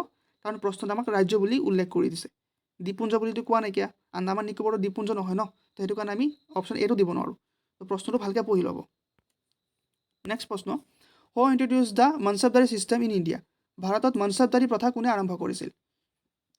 অপশ্যন দিছে আকবৰ, বাবৰ, শ্বেৰশ্বাহ ছুৰী নে ঔৰংজেব। তো ইয়াৰ সঠিক উত্তৰটো হ'ব অপশ্যন এ, আকবৰ। আকবৰে এই যিটো মনচবদাৰী প্ৰথা আছিলে সেইটো আৰম্ভ কৰিছিলে। নেক্সট প্ৰশ্ন, who wrote the book Indica? Indica গ্ৰন্থ কোনে লিখিছিল? অপশ্যন দিছে মেগাষ্টেনিছ, ফাহিয়েন, হিউৱেনচাং নে আল বেৰুনি। তো ইয়াৰ সঠিক উত্তৰ হ'ব অপশ্যন এ, মেগাষ্টেনিছ। ইণ্ডিকা নামৰ যিটো গ্ৰন্থ আছে সেইটো মেগাষ্টেনিছে লিখিছিল। আৰু যিটো হিউৱেনচাঙে লিখিছিলে সেইটো মনত ৰাখিব, সেইটো আছিলে CUK। স্পেলিংটো এনেকৈ লিখে, CUK নামৰ যিটো গ্ৰন্থ আছে সেইটো হিউৱেনচাঙে লিখিছিলে। আৰু মেগাষ্টেনিছে লিখিছিলে ইণ্ডিকা। ইণ্ডিকা নামৰ যিটো গ্ৰন্থ আছে সেইটো মেগাষ্টেনিছে লিখিছিলে। নেক্সট প্ৰশ্ন, in which year was the first round table conference held? প্ৰথম ৰাউণ্ড টেবুল সন্মিলন কেতিয়া অনুষ্ঠিত হৈছিল? অপশ্যন আছে 1927, 1930, 1931 নে 1932। তো সঠিক উত্তৰ হ'ব অপশ্যন এ, 1930। 1930ত এইটো প্ৰথমটো হৈছিলে, ফাৰ্ষ্ট ৰাউণ্ড টেবুল কনফাৰেন্স, বা শ্বৰ্টত RTC বুলি কোৱা হয়। 31ত হৈছিলে ছেকেণ্ডটো, 32ত হৈছিলে থাৰ্ডটো, তিনিটাই হৈছিলে। তো এটা 30, 31, 32। নেক্সট প্ৰশ্ন, হু ফাউণ্ডেড দ্য আৰ্য সমাজ? আৰ্য সমাজ কোনে প্ৰতিষ্ঠা কৰিছিল? অপশ্যন আছে ৰাজা ৰামমোহন ৰায়, স্বামী বিবেকানন্দ, দয়ানন্দ সৰস্বতী নে ঈশ্বৰচন্দ্ৰ বিদ্যাসাগৰ। এইটো সৰস্বতীৰ স্পেলিংটো অকণমান ভুল হৈ আছে ইয়াত, যি কি নহওক ইংলিছটো পঢ়ি ল'ব। তো সঠিক উত্তৰটো হ'ব অপশ্যন চি, দয়ানন্দ সৰস্বতী। দয়ানন্দ সৰস্বতীয়ে যিটো আৰ্য সমাজ আছিলে সেইটো প্ৰতিষ্ঠা কৰিছিলে। নেক্সট প্ৰশ্ন, who was the supreme commander of the Indian arm forces? ভাৰতীয় সেনাৰ উচ্চতম অধিনায়ক কোন? অপশ্যন আছে প্ৰাইম মিনিষ্টাৰ, ৰাষ্ট্ৰপতি, ৰক্ষামন্ত্ৰী নে সেনাপ্ৰধান। তো সঠিক উত্তৰটো হ'ব অপশ্যন বি, প্ৰেচিডেণ্ট। আপোনালোকে ইয়াত ইণ্ডিয়ান আৰ্ম ফ'ৰ্চ দিছে বুলি ইয়াত চিফ অফ আৰ্মি ষ্টাফ বা সেনাপ্ৰধান বুলি দি নিদিব, সেইটো প্ৰেচিডেণ্ট হ'ব, ভাৰতৰ ৰাষ্ট্ৰপতি হ'ব। নেক্সট প্ৰশ্ন, who was the first speaker of Lok Sabha? লোকসভাৰ প্ৰথম অধ্যক্ষ কোন আছিল? অপশ্যন দিছে GB মাভালাংকাৰ, বলৰাম জাখৰ, নীলম সঞ্জীৱ ৰেড্ডি নে সুমিত্ৰা মহাজন। সঠিক উত্তৰটো হ'ব option A, GB Mavalankar. Ganesh Vasudev Mavalankar, full নেমটো হৈছে গণেশ বাসুদেৱ মাভালাংকাৰ। তেওঁ হৈছে প্ৰথমগৰাকী লোকসভাৰ অধ্যক্ষ, স্পীকাৰ অফ লোকসভা। নেক্সট প্ৰশ্ন, under which article of the Indian constitutions is president's rule imposed? ভাৰতীয় সংবিধানৰ কোনটো অনুচ্ছেদত ৰাষ্ট্ৰপতি শাসন জাৰি কৰা হয়? আপোনালোকে এটা বস্তু কনফিউজ নকৰিব, নেশ্যনেল ইমাৰ্জেঞ্চি মই অলপ আগতে এটা প্ৰশ্ন আনিছিলোঁ, সেইটো কাৰণে মই এইটো প্ৰশ্ন আনিছোঁ যাতে কনফিউজ নহওক আপোনালোকে। যিটো নেশ্যনেল ইমাৰ্জেঞ্চি আছে মই অলপ আগতে কৈ আহিছিলোঁ, যিটো আপোনাৰ আৰ্টিকেল 352 আছে। এই নেশ্যনেল ইমাৰ্জেঞ্চি আৰু এই প্ৰেচিডেণ্ট ৰুল দুটা বেলেগ বেলেগ বস্তু, একেই নহয় কিন্তু। দুইটা প্ৰেচিডেণ্টে লগায় আল্টিমেটলি, কিন্তু দুটা বেলেগ বেলেগ বস্তু, বেলেগ বেলেগ আৰ্টিকেল আছে তাৰ কাৰণে। এই যিটো আৰ্টিকেল 352 দেখা পাই আছে সেইটো হৈছে নেশ্যনেল ইমাৰ্জেঞ্চি হয়। আৰু যিটো প্ৰেচিডেণ্ট ৰুল বুলি কৈছে বৰ্তমান যিটো মণিপুৰত লাগি আছে, সেইটো হৈছে আৰ্টিকেল 356। দুটা আৰ্টিকেল আছে, এটা হৈছে 356 আৰু এটা হৈছে 365। যিহেতু 65টো অপশ্যনত দিয়াই নাই, অকল 56 বুলি দিছে, তো আমি অপশ্যন এটোৱে ক'ব লাগিব। সেইটো মনত ৰাখিব, নেশ্যনেল ইমাৰ্জেঞ্চি আৰু প্ৰেচিডেণ্ট ৰুল দুটা বেলেগ বেলেগ বস্তু। আৰু এটা আছে ফাইনেন্সিয়েল ইমাৰ্জেঞ্চি, এইটো আৰ্টিকেল 360 আছে, আৰ্টিকেল 360। এইটো হৈছে ফাইনেন্সিয়েল ইমাৰ্জেঞ্চি, যিটো এতিয়ালৈকে ভাৰতত এবাৰো লগা নাই। নেক্সট প্ৰশ্ন, who is responsible for conducting election in India? ভাৰতৰ নিৰ্বাচনৰ দায়িত্ব কাৰ ওপৰত? অপশ্যন দিছে প্ৰধানমন্ত্ৰী, সুপ্ৰিম কোৰ্ট, নিৰ্বাচন আয়োগ নে পাৰ্লিয়ামেণ্ট অৰ্থাৎ সংসদ। তো সঠিক উত্তৰ হ'ব অপশ্যন চি, ইলেকশ্যন কমিশ্যন। যদি ইলেকশ্যন কমিশ্যন আছে তেতিয়া হৈছে ভাৰতত যিমানখিনি ইলেকশ্যন হ'ব তাৰ দায়িত্বত এই ইলেকশ্যন কমিশ্যনে লয়। আৰু বৰ্তমান ভাৰতৰ চিফ ইলেকশ্যন কমিশ্যনাৰ কোন হয় আপোনালোকে কমেণ্ট কৰি জনাই দিব। বৰ্তমান আগতে ৰাজীৱ কুমাৰ আছিলে, কিন্তু তেওঁ এতিয়া সলনি হৈ গ'ল।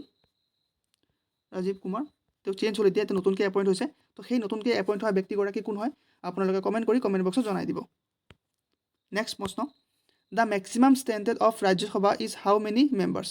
ৰাজ্যসভাৰ সৰ্বাধিক সদস্যৰ সংখ্যা কিমান? এই প্ৰশ্নটো ৰিপিট হৈ গৈছে, যিয়ে নহওক এইটো ভুলতে হৈ গ'ল ৰিপিট, এইটো অপশ্যন চি হ'ব, 250 হ'ব। এইটো ৰিপিট হৈ গৈছে, এইটো ৰিপিটেড হয়। নেক্সট প্ৰশ্ন, which Indian bank introduce the first ATM? কোন ভাৰতীয় বেংকে প্ৰথম ATM স্থাপন কৰিছিল? অপশ্যন দিছে state Bank of India, ICICI bank, HSBC নে বেংক অফ বৰোদা। তো ইয়াৰ সঠিক উত্তৰটো হ'ব অপশ্যন চি। এইটো আপোনালোকে SBI দি নিদিব বা BOB দি নিদিব, বেংক অফ বৰোদাও নহয় বা ষ্টেট বেংক অফ ইণ্ডিয়াও নহয়, এইটো HSBC। ফুল ফৰ্মটো জানি থ'ব, ফুল ফৰ্মটো হৈছে হংকং, বহুতে চাগে জানে, যিসকলে নাজানে মই কৈ দিওঁ, হংকং এণ্ড চাংঘাই। হয়তো এনেকৈ ফুল ফৰ্মটো দি দিব, এনেকৈ শ্বৰ্ট ফৰ্ম নিদি পেলাই, তো বহুতে কনফিউজ হৈ যাব। Hong Kong and Shanghai banking corporation, এইটো হৈছে ফুল ফৰ্মটো। আৰু এতিয়া ভাৰতৰ প্ৰথমবাৰৰ কাৰণে ATM ব্যৱহাৰ কৰিছিল, মানে ATM স্থাপন কৰিছিল। নেক্সট প্ৰশ্ন, what is the minimum age required to open a bank account in India? ভাৰতত বেংক একাউণ্ট খুলিবলৈ ন্যূনতম কিমান বয়স লাগিব? অপশ্যন দিছে 8 years, 10 years, 12 years নে 18 years। তো ইয়াৰ সঠিক উত্তৰ হ'ব অপশ্যন ডি, 18 years। ভাৰতত বেংকত একাউণ্ট খুলিবলৈ 18 বছৰ হ'ব লাগে। এতিয়া হয়তো বহুতে ভাবিব যে আমি সৰুতে খুলিছিলোঁ, ক্লাছ 7, 8 মানতে খুলিছিলোঁ একাউণ্ট, কিছুমানে স্কুলত স্কলাৰশ্বিপৰ কাৰণে খুলিছিলে। তো আপোনালোকে হয়তো পাহৰিছে বা বহুতে জানে চাগে, যিসকল 18 yearsৰ তলত হয়, বয়স 18 বছৰ তলত হয়, তো সিহঁতৰ নামত একাউণ্ট নহয়, ডকুমেণ্টছখিনি সিহঁতৰ পেৰেণ্টছৰ দিব লাগে। তো তেনেকৈ আপোনালোকে ৰিলেট কৰিব চেষ্টা কৰিব, ডকুমেণ্টছখিনি পেৰেণ্টছৰ দিব লাগে, কিন্তু একাউণ্টটো সেই মানুহজনৰ নামতে হ'ব, সেই শিশুজনৰ নামতে হ'ব, বাট নমিনি থাকে তেওঁৰ পেৰেণ্টছ, আৰু তেওঁৰ পেৰেণ্টছৰ ডকুমেণ্টছখিনি দিয়া হয়। 18ৰ তলত ইণ্ডিভিজুৱেলি বা পাৰ্চনেলি একাউণ্ট খুলিবলৈ নোৱাৰে ভাৰতত। নেক্সট প্ৰশ্ন, who is known as the father of the white revolution in India? ভাৰতত চাদা বিপ্লৱজনক, অৰ্থাৎ এইটো চাদা বুলি হৈছে বা চাদা বুলি কোৱা হয়, চাদা বিপ্লৱৰ জনক কোন? অপশ্যন আছে MS Swaminathan, Verghese Kurien, doctor APJ Abdul Kalam নে C সুব্ৰমণিয়াম। তো সঠিক উত্তৰ হ'ব option B, Verghese Kurien.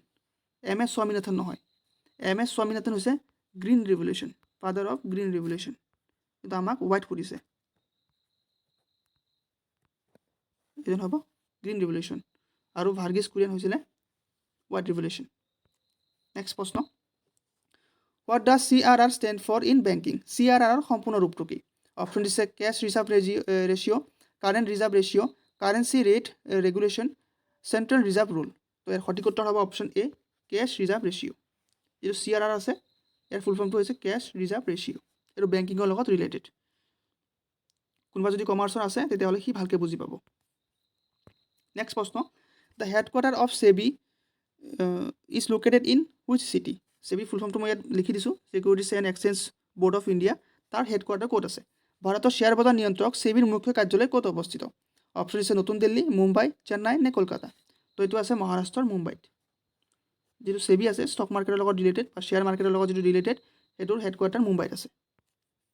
Next প্ৰশ্ন, which city is known as the steel city of India? ভাৰতত ইস্পাত নগৰী অৰ্থাৎ ষ্টিল চিটি অফ ইণ্ডিয়া নামেৰে কোনখন চহৰ জনাজাত? অপশ্যন দিছে বোকাৰো, ভিলাই, ৰাউৰকেলা নে জামছেদপুৰ। তো সঠিক উত্তৰ হ'ব অপশ্যন ডি জামছেদপুৰ। জামছেদপুৰক এই ষ্টিল চিটি অফ ইণ্ডিয়া হিচাপে জনা যায়। ইস্পাত নগৰী, অসমীয়াত হ'ব ইস্পাত নগৰী। নেক্সট প্ৰশ্ন, the Lonar lake is Maharashtra was founded due to what? মহাৰাষ্ট্ৰৰ যিটো লুনাৰ হ্ৰদ আছে সেইটো কিহৰ ফলত গঠিত হৈছিল? অপশ্যন দিছে ভলকানো ইৰাপশ্যন, আৰ্থকুইক, মেটেৰিঅৰাইট ইম্পেক্ট নে গ্লেচিয়েল এক্টিভিটি। তো ইয়াৰ সঠিক উত্তৰ হ'ব অপশ্যন চি উল্কাপিণ্ডৰ আঘাতত। উল্কাপিণ্ডৰ আঘাতত মহাৰাষ্ট্ৰৰ যিটো লুনাৰ হ্ৰদ আছে সেইটো সৃষ্টি হৈছিলে। নেক্সট প্ৰশ্ন, which Indian state has the highest number of airports? ভাৰতৰ কোনখন ৰাজ্যত আটাইতকৈ বেছি বিমানবন্দৰ আছে? অপশ্যন আছে মহাৰাষ্ট্ৰ, উত্তৰ প্ৰদেশ, তামিলনাডু নে গুজৰাট। তো সঠিক উত্তৰ হ'ব অপশ্যন বি উত্তৰ প্ৰদেশ। আপোনালোকে কিছুমান জেগাত গুজৰাট বুলি পাব পাৰে, কিন্তু গুজৰাটটো সঠিক উত্তৰ নহয়। মই বহুতকেইটা জেগাত চেক কৰিছোঁ, কিছুমান গুজৰাট বুলি পাইছোঁ, বাট মেক্সিমাম জেগাত মই ইউ পি বুলি পাইছোঁ, আৰু বিশেষকৈ উইকিপিডিয়াত উত্তৰ প্ৰদেশ বুলিয়ে পাইছোঁ। তো আৰু কিতাপতো আছে ইউ পি বুলি, তো ইউ পিয়ে হ'ব শুদ্ধ উত্তৰ, গুজৰাট নহয়। কিছুমানে ক'ব পাৰে যে গুজৰাট বুলিও পাইছোঁ আমি, কিন্তু এইটো ভুল তথ্য দিয়া আছে। নেক্সট প্ৰশ্ন, in which Indian state is the Kunchikal false located? Kunchikal জলপ্ৰপাত কোনখন ৰাজ্যত অৱস্থিত? অপশ্যন আছে কেৰেলা, কৰ্ণাটকা, তামিলনাডু নে মহাৰাষ্ট্ৰ। সঠিক উত্তৰ হ'ব অপশ্যন বি কৰ্ণাটকা। এই প্ৰশ্নটো ৰিপিট হৈছে, মই যিমানখিনি মনত আছে ৰিপিটেড হয়, কাৰণ বহুত ইম্পৰ্টেণ্ট হয়, সেইকাৰণে মই ৰিপিট কৰি দিছোঁ। নেক্সট প্ৰশ্ন, who introduce the ডক্ট্ৰিনছ of labs? কোনে ডক্ট্ৰিন অফ লেবছ নীতি প্ৰৱৰ্তন কৰিছিল? অপশ্যন আছে লৰ্ড ডেলহাউজি, লৰ্ড কাৰ্জন, লৰ্ড ৱেলেছলি নে লৰ্ড হেষ্টিংছ। আৰু ডক্ট্ৰিন অফ লেবছ কি হয় মই ৰিভিজন ক্লাছত বহুত ভালকৈ বুজাই দিছিলোঁ যে এইটো কি হয়। তো আজি মই ইমান বুজাব নাযাওঁ, মই চিধা এনচাৰটো কৈ দিম। ইয়াৰ সঠিক উত্তৰ হ'ব অপশ্যন এ লৰ্ড ডেলহাউজি। লৰ্ড ডেলহাউজিয়ে এই যিটো ডক্ট্ৰিন অফ লেবছ আছিলে সেইটো নীতি প্ৰৱৰ্তন কৰিছিল। নেক্সট প্ৰশ্ন, which movement was started by Mahatma Gandhi in 1917 in Bihar? 1917 চনত মহাত্মা গান্ধীয়ে বিহাৰত কোনখন আন্দোলন আৰম্ভ কৰিছিল? অপশ্যন দিছে নন কপাৰেশ্যন মুভমেণ্ট অৰ্থাৎ অসহযোগ আন্দোলন, চম্পাৰণ সত্যাগ্ৰহ, নাগৰিক অমান্যতা আন্দোলন নে কুইট ইণ্ডিয়া মুভমেণ্ট। ইয়াৰ সঠিক উত্তৰ হ'ব অপশ্যন বি চম্পাৰণ সত্যাগ্ৰহ। চম্পাৰণ সত্যাগ্ৰহ যিটো 1917 চনত মহাত্মা গান্ধীয়ে বিহাৰত আৰম্ভ কৰিছিল। নেক্সট প্ৰশ্ন, who was the first women ruler of India? ভাৰতৰ প্ৰথম মহিলা শাসক কোন আছিল? অপশ্যন আছে ৰাণী লক্ষ্মীবাই, ৰাজিয়া চুলতানা, চাঁদ বিবি নে আহিল্যাবাই হোলকাৰ। তো ইয়াৰ সঠিক উত্তৰটো হ'ব অপশ্যন বি ৰাজিয়া চুলতানা। ৰাজিয়া চুলতানা হৈছে একমাত্ৰ মহিলা যি দিল্লীত শাসন কৰিছিল। নেক্সট প্ৰশ্ন, which Mughal ruler build the peacock throne? কোন মোগল শাসকে মৌৰ সিংহাসন নিৰ্মাণ কৰিছিল? অপশ্যন আছে আকবৰ, শ্বাহজাহান, জাহাংগীৰ নে বাবৰ। তো ইয়াৰ সঠিক উত্তৰ হ'ব অপশ্যন বি শ্বাহজাহান। শ্বাহজাহানে তাজমহলো নিৰ্মাণ কৰিছিলে আৰু এই ময়ূৰ সিংহাসনো নিৰ্মাণ কৰিছিলে, আৰু এই ময়ূৰ সিংহাসন বনাবলৈ আপোনালোকে হয়তো জানে 20 বছৰ লাগিছিল, 20 ইয়াৰ্ছ লাগিছিল। নেক্সট প্ৰশ্ন, which fundamental rights was remove by the 44th amendment? 44তম সংশোধনী আইন কোনটো মৌলিক অধিকাৰ আঁতৰাই দিছিল? অপশ্যন আছে right to freedom, right to property, right to equality নে ৰাইট টু ৰিলিজিয়ন। তো ইয়াৰ সঠিক উত্তৰ হ'ব অপশ্যন বি যিটো আঁতৰাই দিছিল বুলি কৈছে তো সম্পত্তিৰ অধিকাৰ। আপোনালোকে হয়তো জানে আগতে মৌলিক অধিকাৰ 7টা আছিলে, কিন্তু বৰ্তমান 6টা আছে, এটা আঁতৰাই দিয়া হৈছে, আৰু সেইটো হৈছে ৰাইট টু প্ৰপাৰ্টি। সম্পত্তিৰ অধিকাৰ যিটো আছে সেইটো আঁতৰাই দিয়া হৈছে।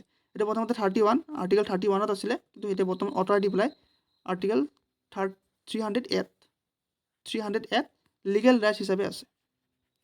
আগতে ফাণ্ডামেণ্টেল ৰাইটছ আছিলে আৰ্টিকেল 31ৰ আণ্ডাৰত, বাট বৰ্তমান ইয়াক আঁতৰাই দি পেলাই বৰ্তমান ই আৰু মৌলিক অধিকাৰ অৰ্থাৎ ফাণ্ডামেণ্টেল ৰাইটছ হৈ থকা নাই, লিগেল ৰাইটছ কৰি দিয়া হৈছে, আৰু বৰ্তমান 300A আৰ্টিকেলত আছে। নেক্সট প্ৰশ্ন, which is the smallest country in the world by area? ক্ষেত্ৰফল অনুসৰি বিশ্বৰ আটাইতকৈ সৰু দেশ কোনটো? অপশ্যন আছে মনাকো, লিষ্টেনষ্টাইন, ছান মাৰিনো নে ভেটিকান চিটি। শব্দখিনি অকণ উচ্চাৰণ বেলেগো হ'ব পাৰে। ইয়াৰ সঠিক উত্তৰ হ'ব option D Vatican city. Vatican city আছে সেইটো বাই এৰিয়া হওক বা বাই পপুলেশ্যন হওক, দুইটা ক্ষেত্ৰতে তেওঁ সৰু হয়, চবতকৈ সৰু ভেটিকান চিটি। নেক্সট প্ৰশ্ন, who is the chief legal adviser to the government of India? ভাৰত চৰকাৰৰ প্ৰধান আইন উপদেষ্টা কোন? এইটো সুধিছে। অপশ্যন হৈছে ভাৰতৰ এটৰ্নি জেনেৰেল, ভাৰতৰ মুখ্য ন্যায়াধীশ, ভাৰতৰ চলিচিটৰ জেনেৰেল নে ভাৰতৰ আইন মন্ত্ৰী, ল মিনিষ্টাৰ অফ ইণ্ডিয়া। তো ইয়াৰ সঠিক উত্তৰটো হ'ব ইয়াত চাগে মেক্সিমামে এইটো দিব, অপশ্যন ডিটো দি দিব যে তেওঁ আইন মন্ত্ৰী হয়, তো তেওঁ চাগে আইনৰ উপদেষ্টা হয়, বাট এইটো নহয়। এইটো হৈছে option A, attorney general of India. যিজন এটৰ্নি জেনেৰেল অফ ইণ্ডিয়া আছে তেওঁ হৈছে ভাৰত চৰকাৰৰ আইনৰ উপদেষ্টা। আৰু যদি কোনোবা ৰাজ্যৰ সোধে, চাপ'জ আমাৰ অসমৰ সুধি দিলে যে অসম চৰকাৰৰ প্ৰধান আইনৰ উপদেষ্টা কোন হয়, তো ভাৰতৰ ক্ষেত্ৰত যেনেকৈ এটৰ্নি জেনেৰেল অফ ইণ্ডিয়া, তেনেকৈ অসমৰ ক্ষেত্ৰত হ'ব advocate general, advocate general of India, advocate general of Assam হ'ব। এইটো মই ইণ্ডিয়া বুলি কৈ পালোঁ, এডভোকেট জেনেৰেল অফ আছাম হ'ব। তেওঁ হৈছে অসম চৰকাৰৰ মেইন আইন উপদেষ্টা। আৰু যদি ভাৰত চৰকাৰক সোধে তেতিয়াহ'লে হ'ব attorney general of India. Next প্ৰশ্ন, what is the full form of U P I? U P আইৰ সম্পূৰ্ণ ৰূপ কি? আমি যদি ইউ পি আই ব্যৱহাৰ কৰোঁ মোবাইলত অনলাইন ট্ৰানজেকশ্যন কৰিবৰ কাৰণে, তো সেই ইউ পি আইটোৰ ফুল ফৰ্ম কি সুধিছে? অপশ্যন হৈছে unified payment interface, universal payment integration, union payment infrastructure, unified processing interface. তো ইয়াৰ সঠিক উত্তৰটো হ'ব অপশ্যন এ, ইউনিফাইড পে'মেণ্ট ইণ্টাৰফেচ। আমি যদি ইউ পি আই ব্যৱহাৰ কৰোঁ তাৰ ফুল ফৰ্মটো হৈছে ইউনিফাইড পে'মেণ্ট ইণ্টাৰফেচ। নেক্সট প্ৰশ্ন, which organisation publish the economic survey of India? ভাৰতৰ অৰ্থনৈতিক সমীক্ষা কোনে প্ৰকাশ কৰে? অপশ্যন হৈছে reserve Bank of India, finance ministry, নীতি আয়োগ নে ছেবি। তো ইয়াৰ সঠিক উত্তৰ হ'ব অপশ্যন বি, ফাইনেন্স মিনিষ্টাৰ। যিটো ফাইনেন্স মিনিষ্ট্ৰী আছে সেই ফাইনেন্স মিনিষ্ট্ৰীয়ে যিটো ইকনমিক ছাৰ্ভে অফ ইণ্ডিয়া আছে সেইটো ৰিলিজ কৰে। নেক্সট প্ৰশ্ন, দ্য টাৰ্ম বুল এণ্ড বিয়াৰ is associated with which sector? বুল আৰু বিয়াৰ শব্দ কিদৰে জড়িত? অপশ্যন হৈছে বেংকিং, শ্বেয়াৰ বজাৰ, বীমা নে কৃষি। বেংকিং, ষ্টক মাৰ্কেট, ইঞ্চুৰেঞ্চ নে এগ্ৰিকালচাৰ। তো সঠিক উত্তৰ হ'ব অপশ্যন বি, ষ্টক মাৰ্কেট। এই যি দুটা শব্দ দিছে বুল এণ্ড বিয়াৰ, এই শব্দ দুটা এই শ্বেয়াৰ মাৰ্কেটৰ লগত জড়িত। নেক্সট প্ৰশ্ন, which is the largest fresh water lake in India? ভাৰতৰ আটাইতকৈ ডাঙৰ মিঠা পানীৰ হ্ৰদ কোনটো? অপশ্যন হৈছে উলাৰ লেক, ডাল লেক, লোকটাক লেক নে চাম্ভাৰ লেক। তো সঠিক উত্তৰ হ'ব অপশ্যন এ, উলাৰ লেক। উলাৰ লেক হৈছে ভাৰতৰ আটাইতকৈ ডাঙৰ মিঠা পানীৰ হ্ৰদ। আৰু এইটো ক'ত আছে? JNK, জম্মু কাশ্মীৰত আছে। নেক্সট প্ৰশ্ন, which river is called the life line of Gujarat? কোনখন নদী গুজৰাটৰ জীৱনদায়ী নদী বুলি কোৱা হয়? অপশ্যন দিয়া হৈছে তাপি, মাহি, সাবৰমতী নে নৰ্মদা। তো সঠিক উত্তৰটো হ'ব অপশ্যন ডি, নৰ্মদা। নৰ্মদা নদীক গুজৰাটৰ লাইফ লাইন অফ গুজৰাট অৰ্থাৎ গুজৰাটৰ জীৱনদায়ী নদী বুলি জনা যায়। এইটো কিছুমানে সাবৰমতী দি দিব পাৰে, মাহিও দি দিব পাৰে, কাৰণ এই দুটা গুজৰাটতে আছে। নেক্সট প্ৰশ্ন, the Jog falls, one of the highest waterfall in India, is located in which state? ভাৰতৰ অন্যতম উচ্চতম জলপ্ৰপাত যোগ ফলছ কোনখন ৰাজ্যত অৱস্থিত? অপশ্যন হৈছে তামিলনাডু, কৰ্ণাটক, কেৰেলা নে মহাৰাষ্ট্ৰ। ইয়াৰ সঠিক উত্তৰ হ'ব অপশ্যন বি, কৰ্ণাটকা। যিটো যোগ ফল আছে এই যোগ ফলছটো কৰ্ণাটকত অৱস্থিত। নেক্সট প্ৰশ্ন, the Palk strait separates India from which country? Palk প্ৰণালী ভাৰতক কোন দেশৰ পৰা পৃথক কৰে? অপশ্যন হৈছে বাংলাদেশ, পাকিস্তান, ম্যানমাৰ নে শ্ৰীলংকা। তো সঠিক উত্তৰ হ'ব অপশ্যন ডি, শ্ৰীলংকা। যিটো পাৰ্ক ষ্টেট আছে, যেনেকৈ আমাৰ ইণ্ডিয়া মেপখন এনেকুৱা হয়, ইয়াত শ্ৰীলংকাটো আছে, তো ইয়াত আছে পাৰ্ক ষ্টেট। তো এইটো অপশ্যন ডি হ'ব, শ্ৰীলংকা। নেক্সট প্ৰশ্ন, the Aravalli range is spread across how many Indian states? Aravalli পৰ্বতমালা কিমানখন ভাৰতীয় ৰাজ্যৰ মাজেৰে গৈছে? তো সঠিক উত্তৰ হ'ব অপশ্যন বি, 4টা ৰাজ্যৰ মাজেৰে গৈছে। আৰু কোনকেইটা গৈছে মই অলৰেডি ক'লোঁ, আপোনালোকে হয়তো জানে। নেক্সট প্ৰশ্ন, who was the founder of the পালা ডাইনেষ্টি? পাল ৰাজবংশৰ প্ৰতিষ্ঠাপক কোন হয়? এই প্ৰশ্নটো বহুতবাৰ আহে, সেইকাৰণে মই বাৰে বাৰে ৰিপিট কৰি আছোঁ যাতে খেলি মেলি নকৰক। ইয়াৰ সঠিক উত্তৰটো হ'ব অপশ্যন এ, গোপাল। আৰু যদি অসমৰ পাল বংশৰ কথা সোধে, যিহেতু প্ৰশ্নত অসম বুলি মেনশ্যন নাইকিয়া, তো সেইকাৰণে গোপাল হ'ব, আৰু অপশ্যনতো নাই বাৰু। আৰু যদি অসমৰ পাল বংশৰ কথা সোধে, পাল বংশ দুটা আছে, এটা বেংগলৰ পাল বংশ, এটা অসমৰ পাল বংশ। যদি অসমৰ হয় তেতিয়াহ'লে হ'ব ব্ৰহ্মপাল। আৰু যিজন বেংগলৰ পাল বংশ আছে সেইজন হ'ব গোপাল। যিহেতু ইয়াত অসম বুলি মেনশ্যন কৰা নাই, তো অপশ্যনতো ব্ৰহ্মপাল বুলি নাইকিয়া, তো আমি গোপালটোকে শুদ্ধ উত্তৰ বুলি দিব লাগিব। নেক্সট প্ৰশ্ন, the great Barrier rift is located in which country? Great Barrier rift কোন দেশত অৱস্থিত? অপশ্যন হৈছে ব্ৰাজিল, অষ্ট্ৰেলিয়া, মাৰ্কিন যুক্তৰাষ্ট্ৰ অৰ্থাৎ USA নে ইণ্ডোনেছিয়া। তো সঠিক উত্তৰ হ'ব অপশ্যন বি, অষ্ট্ৰেলিয়া। এই যিটো গ্ৰেট বেৰিয়াৰ ৰিফ আছে সেইটো অষ্ট্ৰেলিয়াত অৱস্থিত। নেক্সট প্ৰশ্ন, in which year did the জালিৱানৱালা Bagh মাছাকাৰ tech place? Jallianwala Bagh হত্যাকাণ্ড কোন বছৰত হৈছিলে অপশ্যন দিছে 1950 1917 1919 নে 1921 তো সঠিক উত্তৰ হ'ব অপশ্যন চি সকলোৱে জানে 1919 আৰু প্লেচটো মনত ৰাখিব এইটো হৈছিলে পাঞ্জাৱৰ প্লেচটো দি দিয়ে কাৰণ চনটো চবেই জানে তো পাঞ্জাৱত আছিলে পাঞ্জাৱৰ অমৃতসৰ য'ত গল্ডেন টেম্পল আছে অমৃতসৰ য'ত গল্ডেন টেম্পলটো বৰ্তমান আছে সেই তাতে জালিয়ানৱালাবাগ হত্যাকাণ্ড হৈছিলে আৰু লগতে এটা বস্তু মনত ৰাখিব আপোনালোকে যিটো 1894ত যিটো পথৰুঘাট আপৰাইজিং হৈছিলে বা ফায়াৰিং হৈছিলে যিয়ে কয় আপৰাইজিং এই পথৰুঘাট আপৰাইজিং যিটো হৈছিলে সেই তাক জালিয়ানৱালাবাগ অসম বা অসমৰ জালিয়ানৱালাবাগ বুলি কোৱা হয় 1894ত হৈছিলে পথৰুঘাট আপৰাইজিং বা পথৰুঘাট যিটো আন্দোলন হৈছিলে সেইটোক অসমৰ জালিয়ানৱালাবাগ বুলি কোৱা হয় এইটো মনত ৰাখিব নেক্সট প্ৰশ্ন the first Anglo Maratha war and with which treaty প্ৰথম ইংৰাজ মাৰাঠা যুদ্ধ কোন সন্ধিৰে সমাপ্ত হৈছিল অপশ্যন দিছে treaty of Salbai treaty of Bassein treaty of Purandar নে ট্ৰিটি অফ চাৰিংগাপট্টাম তো সঠিক উত্তৰটো হ'ব option A treaty of Salbai আৰু চনটো মনত ৰাখিব 1782 আছিলে 1782 ট্ৰিটি অফ চালবাই হৈছিলে আৰু এই ট্ৰিটিৰ ফলতেই যিটো ইংৰাজ আৰু মাৰাঠা এংলো মাৰাঠা ৱাৰ সেইটো সমাপ্ত হৈছিল নেক্সট প্ৰশ্ন who introduce the Persian festival Navroz in India ভাৰতত নৱৰছ উৎসৱ কোনে আৰম্ভ কৰিছিল অপশ্যন হৈছে আকবৰ বলৱান হুমায়ুন নে ঔৰংজেব তো সঠিক উত্তৰ হ'ব অপশ্যন বি বলৱানে এই যিটো নৱৰছ উৎসৱ আছে সেইটো ভাৰতত আৰম্ভ কৰিছিল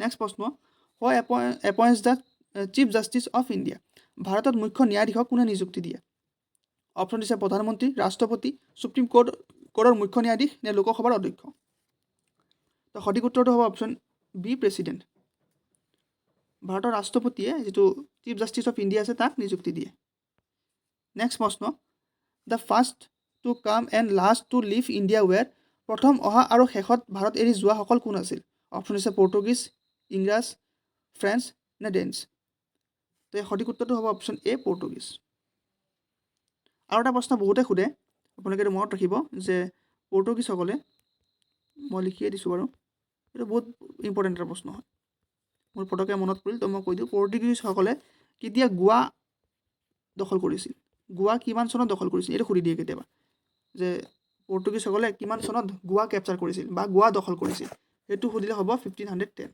1510 চনত পৰ্তুগীজসকলে গোৱা কেপচাৰ কৰিছিল সেইটো মনত ৰাখিব লগত নেক্সট প্ৰশ্ন Which of the following clans of Rajputs is a Khajuraho temple associated with ৰাজপুতসকলৰ নিম্নলিখিত কোনটো গোত্ৰৰ সৈতে খাজুৰাহো মন্দিৰ জড়িত অপশ্যন হৈছে পাৰানামা চন্দ্ৰেলা বাঘেল নে তৌমাৰ এৰ সঠিক উত্তৰটো হ'ব অপশ্যন বি চন্দ্ৰেলা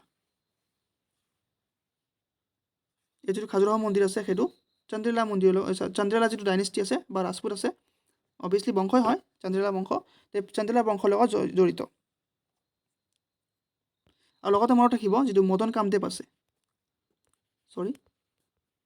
যিটো মদন কামদেৱ মন্দিৰ আছে আমাৰ অসমত মদন কামদেৱ টেম্পল এই মদন কামদেৱ মন্দিৰক খাজুৰাহো অফ আসাম বুলি কোৱা হয় এইটো বস্তু মনত ৰাখিব খাজুৰাহো অফ আসাম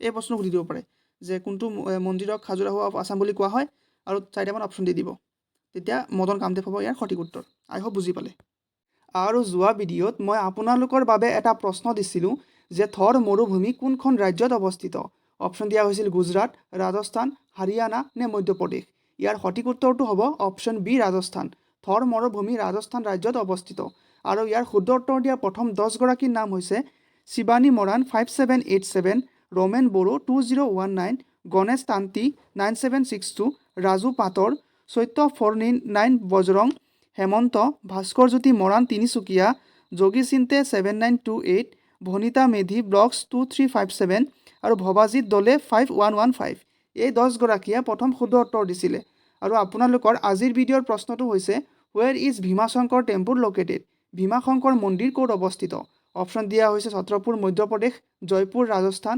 আহমেদাবাদ গুজৰাট নে পুনে মহাৰাষ্ট্ৰ ইয়াৰ শুদ্ধ উত্তৰটো কি হ'ব আপোনালোকে কমেণ্ট কৰি কমেণ্ট বক্সত জনাই দিব শুদ্ধ উত্তৰ দিয়া প্ৰথম 10 গৰাকীৰ নাম মই আজি নিচিনাকৈ অহা ভিডিঅ'ত ঘোষণা কৰি দিম আৰু যদি আপোনালোকক আজিৰ ভিডিঅ'ৰ সম্পূৰ্ণ পিডিএফটো লাগে তেতিয়াহ'লে মই ডেছক্ৰিপশ্যনত টেলিগ্ৰাম চেনেলৰ লিংকটো দি দিছোঁ তাতে জইন হৈ আপোনালোকে আজিৰ ভিডিঅ'ৰ সম্পূৰ্ণ পিডিএফটো ফ্ৰীতে লাভ কৰিব পাৰিব গতিকে বেছিকৈ পলম নকৰি সোনকালে টেলিগ্ৰাম চেনেলত জইন হৈ পেলাই আজিৰ ভিডিঅ'টো লৈ লওক আৰু যদি ভিডিঅ'টো ভাল পালে চেনেলটো ছাবস্ক্ৰাইব কৰি ভিডিঅ'টো এটা লাইক কৰি দিব আজিৰ কাৰণে ইমানখিনিয়ে আছিলে লগ পাম অন্য এটা ভিডিঅ'ত ধন্যবাদ